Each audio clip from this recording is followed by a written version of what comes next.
Guys, and welcome back to the channel. In this video, I'm going to give you a breakdown of the highlights from Snowflake Summit in Las Vegas 2023. I'm going to go through all of the announcements that were made in different categories, and I'm going to highlight and give you a glimpse into the ones that I think are going to be the most impactful, and hopefully they're going to interest you as well. So I hope you find this video useful. My name's Adam Morton, and I've written a couple of books on Snowflake. I've also been lucky enough to speak in front of my peers on a number of occasions. I've lived and worked in the UK, Europe and Australia during my career, and today I'm on a mission to help as many people as I can fulfill their career potential by adding as much value as I can around data strategy and modern cloud data platforms. Okay, kicking things off then with the data engineering announcements. Two slides on this. The first one was around unified iceberg tables. Now this essentially, if you're not familiar with what iceberg tables are, it's there to support open table formats. So essentially files of data that sit outside of Snowflake. If Snowflake and other applications and users want to use those files as tables or as inputs into their applications, it's important everybody uses them in a consistent way.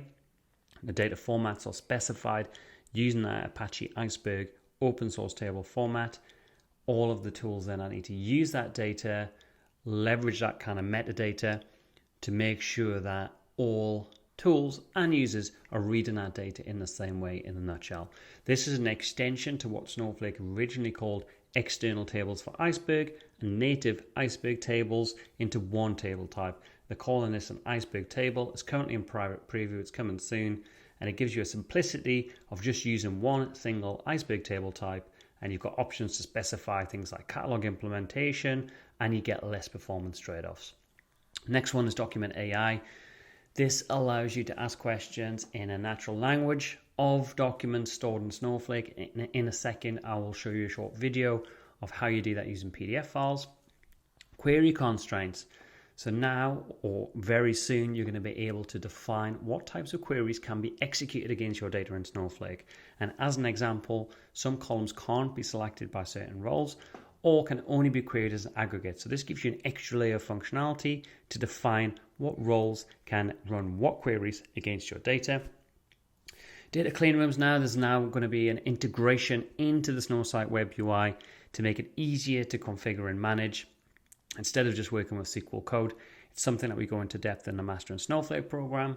So if you're interested, look at the description for the link to apply for that. And finally, we've got some geospatial enhancements. So before we go into the second slide, let's just take a look at this document AI functionality, which I thought was really exciting. In this particular video, we're looking at Snowsight here. So a new kind of page, a new window within the Snowsight web UI that you'll all be familiar with. And on the right hand side here, we've got and uploaded a bunch of monthly inspection documents where somebody's been inspecting manufacturing equipment and giving it a pass or fail, and also marking down what components, if any, have failed. These were PDFs that have all been uploaded into Snowflake, and notice that it contains a mixture of text and free text fields as well. Now, if I play this, what happens in Snowflake is when it looks at these PDF files, it applies something called a zero-shot model. And that basically means it gets good result without necessarily training the model up front, but you can still fine-tune it. On the left-hand side, you can see we've got questions which are typed in plain English, and it comes back with a result and a confidence score of how accurate that is. We can then type in something like which unit was defective. It will look at this document and come back with an injection unit, which in this case is correct. We can now flick through the documents to see how the model is performing. So here it's loading the answer to this question, which unit was defective, and it's came up with mold clamping unit. So let's just pause this video here. But we can see in the document, everything is passed, everything is good. So it's not perfect, but this model hasn't had any training. So we need to give it some feedback, and we need to tell it that there were no issues found during the inspection here. If I just click and resume the video, we can then overwrite and correct that answer and tell the model that there was no unit defective. Click Start Training. That will give the feedback back to the model and enhance it and make it more accurate in the future for more documents. We can also then publish the model and make it available to other users. Once it's been published, the model can then be called using standard SQL, as we can see here. So we're now using standard SQL, some extensions to that, calling the model and getting the output. So really powerful, really on trend at the moment with all the conversations around that. We can also schedule this process using a task. We can say we're refreshing the inspection documents, bringing those into Snowflake, processing them, and then sending an email when that's done as well. Obviously, that can be enhanced even further to notify people when those units or inspections have failed. So that's document AI. Moving on to the second of the 2 pages around data engineering announcements, we've got ML powered functions. So usually you're going to have a certain skill set and experience to be a data scientist, and you write your ML models and test them and apply them. What's happening now is out of the box, Snowflake's going to provide some pre-packaged, commonly used ML functions, packaged up, and you can then query those using SQL, pass in the inputs, and you don't necessarily need any ML expertise to do that because it's been packaged up for you. We've also got something I'll touch on in a moment, which is the Snowflake Performance Index, or otherwise known as SPI. Snowflake will continue releasing monthly, every single month, features and improvements to make the service better, faster for the customers. There's always small increments of improvement, but how do you kind of manage that as a combined score to help assess that kind of positive impact on the customer base? Well, that's what they've done here, and I'll move on to talk about that in a second. Cost control now. So now you've got something called budgets to provide better visibility around how much you're spending. It allows you to set a budget, and then you can basically set your alerts against that budget to be more proactive, and it will show you projections on how you're tracking against that budget going forwards. We've then got a warehouse utilization metric. I like this because it gives you a simple one combined figure to tell you how well or not you're utilizing your existing warehouses. So it'll give you a metric. It'll allow you then to kind of focus your time on looking at the worst utilization warehouses that you may have, which may not necessarily be obvious without spending a lot of time in there. You can then focus your time on sizing that warehouse or adjusting that kind of configuration to best fit your workloads. So this is the SPI. As I mentioned, Snowflake constantly releasing new features all of the time. Every feature is not going to be applicable to every single customer, but this then allows Snowflake to basically come back to everybody and say, look, all the hard work we've done over this period of time, we've got a good range of data on the screen here where it's showing how much the query times have been reduced across all customers from August 22 to April 23. And we can see that over time, because obviously Snowflake can see at a high level, at aggregate level, all of the customers' credit consumption and the spend. And so they've aggregated that and looked at how much query duration time has been reduced, and it's been improved by 15% during that time. Something that I think will continually be enhanced, and there'll be more metrics around this as we move forwards. Onto the developer experience. The top 2 in bold is what I'm going to focus on next, so we'll skip over them for the time being, and they're often used in tandem, Snowpipe streaming and dynamic tables. There's some improvements to the native Python and REST API. We've now got Snowflake CLI open source tool, which is more focused on developer use cases. We've got new login and tracing APIs. You can hook it up with alerts now. And then this is the one I'm interested in. There's not a lot of information out in the public domain yet, but automatic synchronization with Git, CI/CD and Snowflake, integration with version control, and orchestrating that is something that a lot of customers I have discussions with at the moment. It's a bit of a gap. So I'm really pleased to see something on the agenda finally that's going to start to address that gap and hopefully get a better, tighter integration to move towards a better seamless experience from a developer lifecycle perspective. So I mentioned I'm going to talk about Snowpipe streaming and dynamic tables and how they work together. So essentially, and you could catch my video on this that I did with Alex Lee a few weeks ago, and I'll put a card up in the top of the screen now so you can check that out if you want to go a little bit deeper on this. But this is going to simplify your architecture, especially if you're just relying on native streams and tasks in Snowflake at the moment, to get your data into Snowflake, identify the deltas, otherwise known as change data capture. So you can incrementally process your data and then apply it to a target table. Snowpipe streaming, let's start with that first of all. So we're all familiar with the copy into command and wrapping that up in a pipe. Allows you then to auto ingest files that are coming in a batch or micro batch basis using Snowpipe from an external stage into Snowflake into a target table. Snowpipe streaming with or without then the Kafka connector then allows you to work with rows. So rows of data that are constantly incoming, they can then be picked up and moved directly into Snowflake without the need to stage it. So this is great. It means that we can now stream rows, event streaming data directly into Snowflake without needing to worry about external stages and staging that data on the way into Snowflake. Once in Snowflake then, we need to be able to, one, identify those changes in the data and then be able to move it to a target table and apply some transformations to make it available to end users. So this is where dynamic tables comes in and simplifies the architecture further in conjunction with using it with Snowpipe streaming. Before we get to that, let's look at how we would have had to do that before using native Snowflake components. We'd have our base tables in Snowflake, base table A and B. They could be having records coming in at different change rates, different frequencies, and we'd have to have a stream set up for each table. So a stream for base table A, a stream for base table B. The purpose of the streams would be to track the changes to those records, to pick up new and updated records as well as deleted records and keep a queue of them. So then when we're ready to process those changes, do an incremental load and kind of add some transformations and potentially merge those data sources into one target table.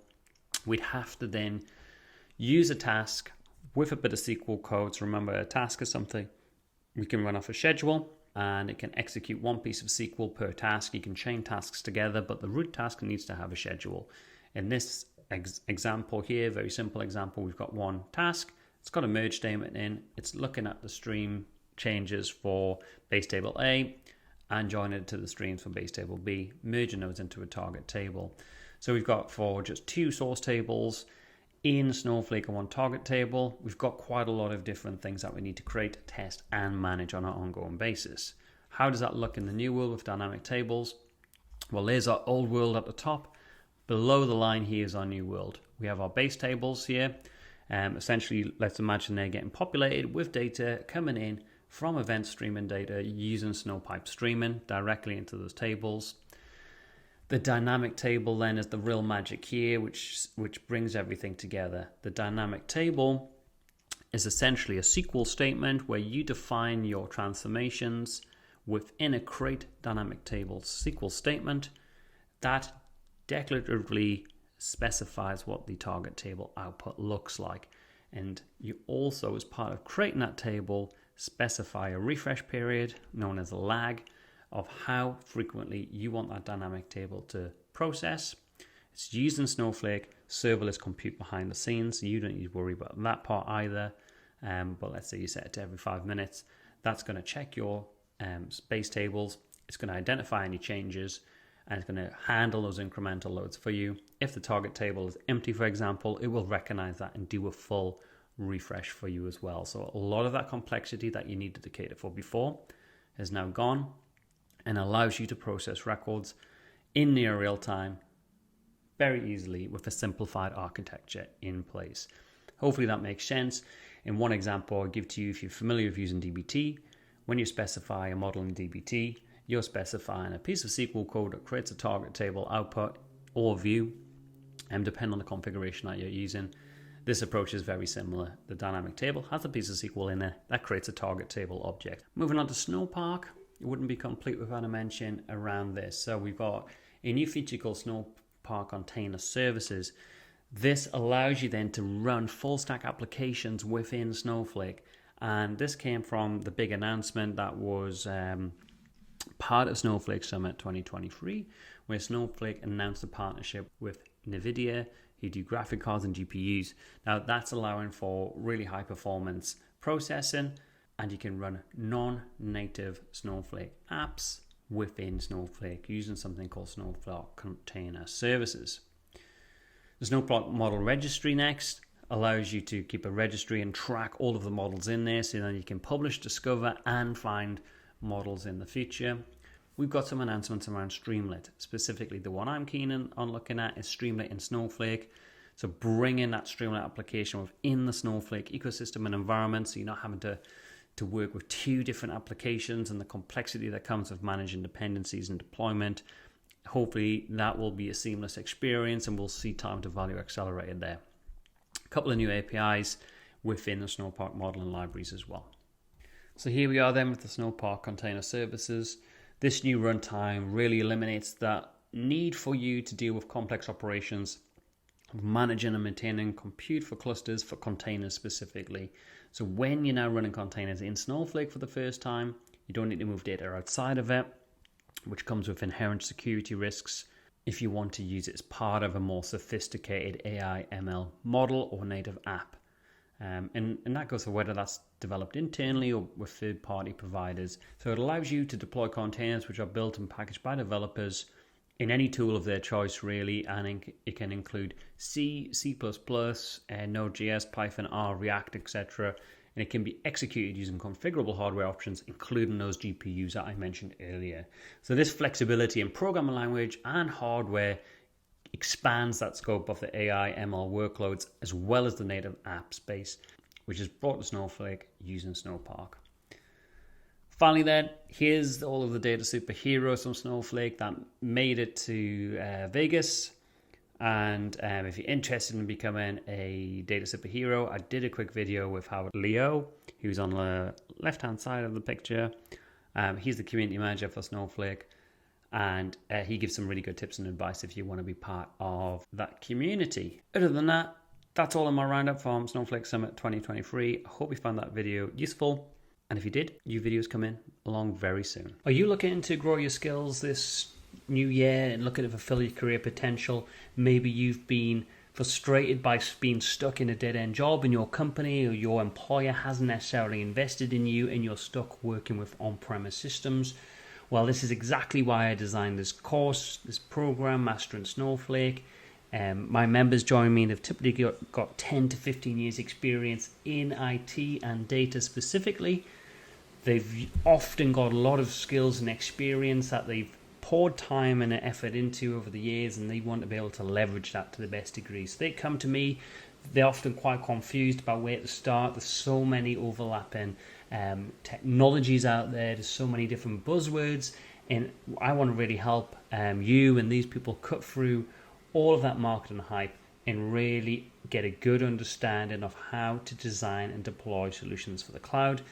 I choose Snowflake because I find it really empowering to work with. It's really easy to get up and running. It's got a lot of good features and concepts as well. If you come in from an on-premise environment, will be really game-changing to you in terms of your day-to-day role. So I'm basically packaged up everything I've learned using Snowflake since 2017 across a range of implementations. I've now got a number of recipes, if you like, that allow you to take the out-of-the-box capabilities of Snowflake, package them up to address real-world business challenges. This will save you time and effort. All of the kind of mistakes and everything that I had to make initially to get to this point, you will be able to kind of fast-track yourself to that. So as part of the program itself, I provide all of the hands-on demos, the code I use, the code templates, and the patterns I use with my enterprise scale clients. You also get access to a exclusive members only group to get expert advice and share knowledge, not only around Snowflake, although we do have a number of obviously discussion points around Snowflake itself, and that could also include certification or interview advice and advice, but we also include any tools and technologies around the modern data platform space, whether that be dbt, Matillion, Fivetran, Stitch, Elation, Outline, Power BI, Tableau, you name it. You know, we've all got different experiences we can bring to the table. I also conduct live 60-minute group coaching calls, which are completely optional. And people from around the world turn up to those and ask me any questions, whether that be around technology, whether that be around data strategy, or architecture advice and guidance. your investment in yourself in terms of getting into this program will continue to pay dividends to you, because obviously Snowflake is changing every single month, and all of those updates are fed back into the program periodically over time. So it's all being designed by myself from the ground up. It's very practical, it's very hands-on, provide in-depth background, not just around the theory, but with real-world case studies and in practical hands-on activities within each module. So if you're interested, this is what it looks like in terms of the course breakdown and the structure. You can apply. At the moment, we've opened the membership up for new applications. There's a link in the video description below. Please hit that link, apply to join. I'd love to have you as part of the program. The key thing for me is making sure you're the right fit and you're going to get the most amount of value from it. Thanks so much for listening. All the best on your Snowflake journey.